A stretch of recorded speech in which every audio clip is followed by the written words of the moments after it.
নমস্কার, আমি জ্যোতিষ সম্রাট বিনয় শাস্ত্রী। আশা করি ঈশ্বরের কৃপায় আপনারা ভালোই আছেন। আজকে আমার ভিডিওর আলোচ্য বিষয় কর্কট রাশি বা লগ্নকে নিয়ে। কর্কট রাশি বা লগ্নের অষ্টমে এখন অনেকগুলো গ্রহ আছে।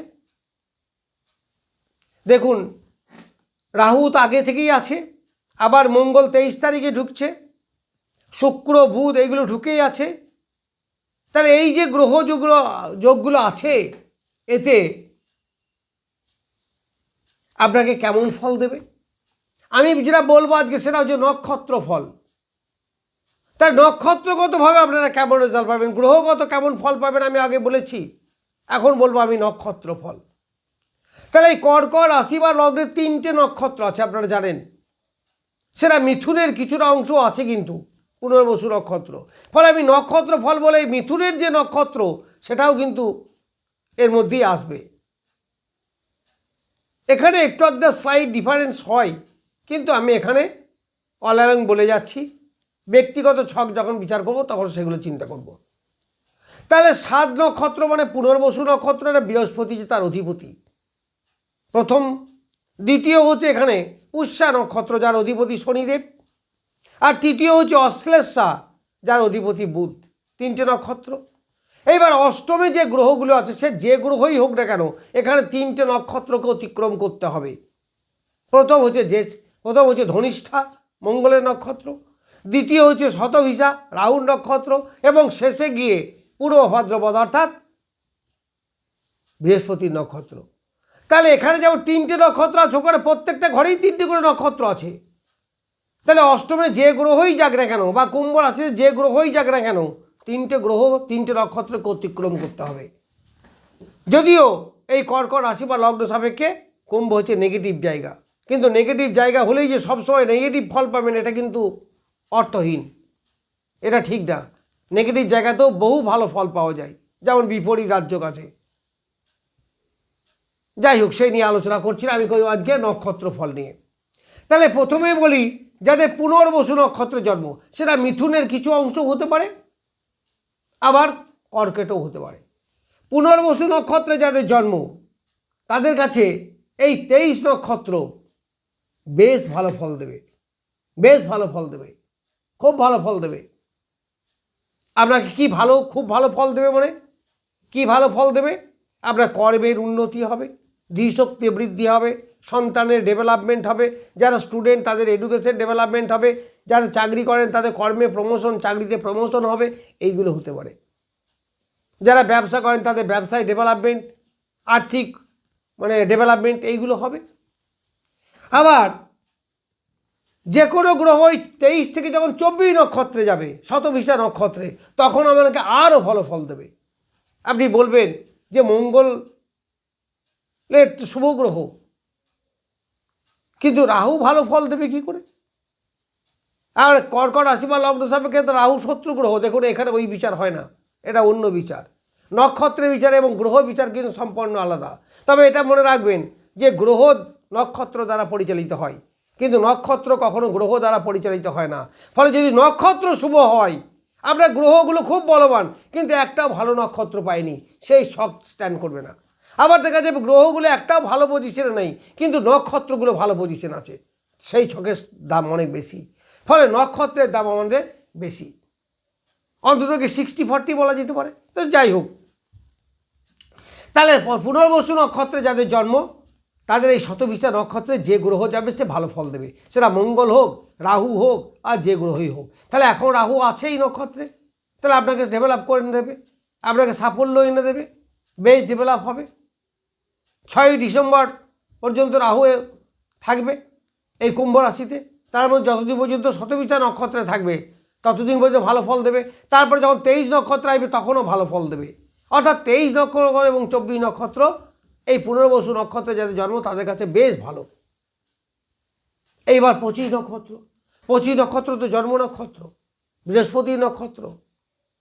আবার এই কর্কট রাশি বা লগ্ন সাপেক্ষে নবমপতি, ফলে এখানেও ডেভেলপমেন্ট পাবেন, অর্থগত ডেভেলপমেন্ট পাবেন, পারিবারিক সুন্দর সম্পর্ক, এডুকেশনে উন্নতি, সন্তানের উন্নতি, লোন দেনা স্ত্রী থাকলে সেগুলো মিটে যেতে পারে, এইগুলো সব পাবেন। তার মানে এক কথায় বলা যেতে পারে পুনর্বসু নক্ষত্রে যাদের জন্ম তারা 3টে নক্ষত্রই ভালো ফল পাবেন, সেটা 23 নক্ষত্র হোক, 24 নক্ষত্র হোক আর 25 নক্ষত্রই হোক, যদিও স্থানটা নেগেটিভ, অষ্টম স্থান। এইবার আসবো পুষ্যা নক্ষত্রে যাদের জন্ম। পুষ্যা নক্ষত্রে যাদের জন্ম তাদের কিন্তু 23 নক্ষত্র ভালো নয়, ভালো ফল পাবেন না। যদিও মঙ্গল তুঙ্গস্থ, মঙ্গল তার নিজের নক্ষত্র ইত্যাদি ইত্যাদি অনেক কিছু, কিন্তু ভালো ফল আপনি এখানে পাবেন না। আবার এই মঙ্গল হচ্ছে রাজ্যকারী গ্রহ, কর্কট রাশি বা লগ্ন সাপেক্ষে, তাও আপনাকে ভালো ফল দিতে পারবে না। এটাই তো নক্ষত্রের খেলা। এইবার ডিগ্রি অনুসারে, চরণ অনুসারে ডিফারেন্স একটু হবে, কিন্তু যাই হোক 23 নক্ষত্রে যে গ্রহই আসবে আপনি জেনে রাখবেন আপনাকে ভালো ফল দেবে না। এই সময় কাটাকুটি, দুর্ঘটনা, অ্যাক্সিডেন্ট, যে কোনো বাধা, উন্নতিতে বাধা, এইগুলো ঘটবে। অর্থাৎ আপনাকে এগিয়ে যেতে পারবে না, এনার্জি লস করবে।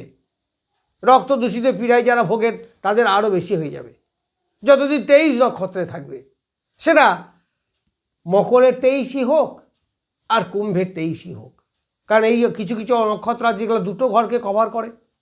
এই 23 নক্ষত্র কিন্তু আপনাদের পক্ষে শুভ নয়। এইবার 24 নক্ষত্র, রাহুর নক্ষত্র, কিন্তু খুব ভালো ফল পাবেন, খুব ভালো ফল পাবেন। অর্থাৎ পুষ্যা নক্ষত্রে যাদের জন্ম তাদের কাছে 24 নক্ষত্রে যে গ্রহই যাবে, সেটা শুক্র হোক, রবি হোক, বুধ হোক, রাহু তো এখন আছেই, মঙ্গলও যাবে, যেই যাবে সেই কিন্তু আপনাকে ভালো ফল দেবে, বেটার ফল দেবে। এবার কোন গ্রহ কোন ডেটে যাবে অত নিখুঁতভাবে এখানে বলতে গেলে অনেক সময়ের ব্যাপার, তো যতটা পারবো আমি ভিডিও নিয়ে আসবো। তো যাই হোক, তাহলে 24 নক্ষত্র আপনাকে বেশ ভালো ফল দেবে, কোনো সন্দেহ নেই। পরিবারের মধ্যে সুখ শান্তি, একটা মনের শান্তি, এইগুলো আপনারা পাবেন। আবার যে কোনো বাধা বিপত্তি ছিল সেই বাধা বিপত্তিকে সহজেই আপনি অতিক্রম করতে পারবেন। এইবার যাব 25 নক্ষত্র, আরও বেটার। 25 নক্ষত্র মানে আরও বেটার। এই 25 নক্ষত্র যখন থাকবে, এটার অধিপতি বৃহস্পতি, পুরো ভাদ্রপদ, এই নক্ষত্রতে যত যে গ্রহই আসবে সেই গ্রহ আপনাকে চরম চরম ভালো ফল দেবে। আপনাকে অর্থগতভাবে ডেভেলপমেন্ট করবে, পরিবার সমাজের সঙ্গে মিশতে, পরিবারকে নিয়ে একটা সুখে শান্তিতে থাকা, এইগুলো আপনি পাবেন। যারা স্টুডেন্ট তাদের এডুকেশনের উন্নতি হবে, অর্থগতভাবে আপনাদের ডেভেলপমেন্ট হবে, সে আপনি ব্যবসায় করুন আর চাকরি করুন, এইগুলো আপনি ডেভেলপমেন্ট এই সময়ে পাবেন। তাহলে যাদের পুষ্যা নক্ষত্রে জন্ম তাদের কাছে 23 নক্ষত্র ভালো ফল দেবে না, 24 এবং 25 হচ্ছে মিত্র নক্ষত্র, অতিমিত্র নক্ষত্র, আপনার দারুণ বেটার ফল পাবেন। সে যে গ্রহই যাক না কেন, এখানে গ্রহের ওপরে খুব একটা ডিপেন্ড করে না। আমি তো আগেই বলেছি যে গ্রহ নক্ষত্র দ্বারা পরিচালিত হয়, কিন্তু নক্ষত্র কখনো গ্রহ দ্বারা পরিচালিত হয় না। তাহলে আমি বলছি নক্ষত্র ফল, তাহলে নক্ষত্র ফল বলে গ্রহের ভূমিকা সেরকম থাকবে না। এইবার আরও নিখুঁতে গেলে কোন চরণে যাচ্ছে, কত ডিগ্রিতে যাচ্ছে, সেখানে ফলের তারতম্য হবে। অত নিখুঁত তো বলা সম্ভব নয়, তাহলে ভিডিও অনেক বড় হয়ে যাবে। যাই হোক, এইবার বলবো অশ্লেষা নক্ষত্রে যাদের জন্ম। তাহলে অশ্লেষা নক্ষত্র হচ্ছে কর্কট রাশির শেষ নক্ষত্র, এর অধিপতি বুধ। এই অশ্লেষা নক্ষত্রে যারা জন্ম তাদের কাছে কিন্তু 23 নক্ষত্র ভালো ফল দেবে, বেশ ভালো ফল দেবে। আপনার কি হবে, পারিবারিক একটা শান্তি, দাম্পত্য সুখ, সন্তান নিয়ে সুখ, মনের একটা শান্তি, রোগ মুক্তি হওয়ার একটা প্রবণতা, এইগুলো আপনি পাবেন। ধর্মের প্রতি আস্থা বৃদ্ধি, তীর্থ ভ্রমণে যাওয়া বা যে কোনো ভ্রমণে যাওয়া, মনের আনন্দের জন্য যেগুলো দরকার সেগুলো আপনি করতে পারবেন, অর্থাৎ বেশ ভালো ফল আপনাকে দেবে। তাহলে অশ্লেষা নক্ষত্রে যাদের জন্ম তাদের কাছে কিন্তু ধনিষ্ঠা নক্ষত্র বেশ ভালো। আবার ধনিষ্ঠা যে ধন স্থিত হয় যেখানে, সেটাই তো ধনিষ্ঠা। যারা গান বাজনা লাইনে আছেন, যারা আনন্দপ্রিয় লাইনে আছেন, এই যেমন অ্যাক্টর অ্যাক্ট্রেস, এদের কিন্তু বেশ ডেভেলপমেন্ট হবে। আবার আপনাদের কিছু সেভিংস, কিছু অর্থ উপার্জন, এইগুলো বৃদ্ধি পাবে। এইবার যখন 24 নক্ষত্রে যাবে তখন কিন্তু একদমই ভালো নয়, খুব সাবধান। এই সময় আমরা বাধা বিপত্তি, অশান্তি, মানসিক অশান্তি, যে গ্রহই যাক না কেন 24 নক্ষত্রে একটু ডিস্টার্ব কিন্তু আপনাকে করবে। কোনো দুর্ঘটনাজনিতভাবে হাড়ে আঘাত প্রাপ্তি হওয়া, পায়ের দিকে সমস্যা তৈরি করা, পায়ে আঘাত লাগা, এইগুলো হবে। একটু অবশ্যই সতর্ক থাকবেন। তা যে গ্রহ 24 নক্ষত্রে যাবে অর্থাৎ শতভিষা নক্ষত্রে, সেই গ্রহই কিন্তু আপনাকে একটু ডিস্টার্ব করবে। এই সময় দেখবেন যারা মেডিকেল লাইন আছে তাদের ব্যবসা মন্দা চলবে, একটু ডিস্টার্ব করবে। এছাড়া যারা টেকনিক্যাল লাইন আছে তাদের একটু ডিস্টার্ব করবে। এইগুলো এইবার 25 নক্ষত্র, 25 নক্ষত্র মানে যার অধিপতি হচ্ছে বৃহস্পতি। তাহলে অশ্লেষা নক্ষত্রে যাদের জন্ম, এই নক্ষত্র কিন্তু তাদেরকে বেশ ভালো ফল দেবে। তার বন্ধুবান্ধব, পরিবেশ, পরিস্থিতি অনুকূল হবে। পরিবারের মধ্যে একটা সুন্দর সম্পর্ক, মেলামেশা, এইগুলো আপনারা পাবেন। এছাড়া বৃহস্পতি নক্ষত্র মানে অর্থগতভাবে ডেভেলপমেন্ট হওয়া, সন্তানের ডেভেলপমেন্ট হওয়া, এইগুলো সব পাবেন। তাহলে ধনিষ্ঠা নক্ষত্রের অশ্লেষা নক্ষত্রের খারাপ নক্ষত্র হচ্ছে 24 নক্ষত্রটা। 23 এবং 25 নক্ষত্রে যখনই যে কোনো গ্রহই যাবে আপনাকে কিছু বেটার রেজাল্ট দেবে। যাই হোক, আমি কর্কট রাশি বা লগ্নের নক্ষত্র ফল সম্বন্ধে কিছু বললাম। নমস্কার, আজ এই পর্যন্তই।